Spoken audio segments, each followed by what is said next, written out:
यौ यौ भनेको फ्याउरो। ओ ओ भनेको 5। ओइ ओइ भनेको काँक्रो। उयु उयु भनेको दुध।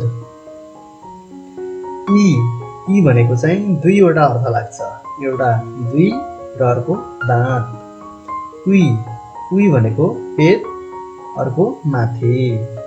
वा वा चाहिँ हामीले प्रसन्न व्यक्त गर्दाखेरि वा भन्छौँ। ओइ ओइ भनेको किन।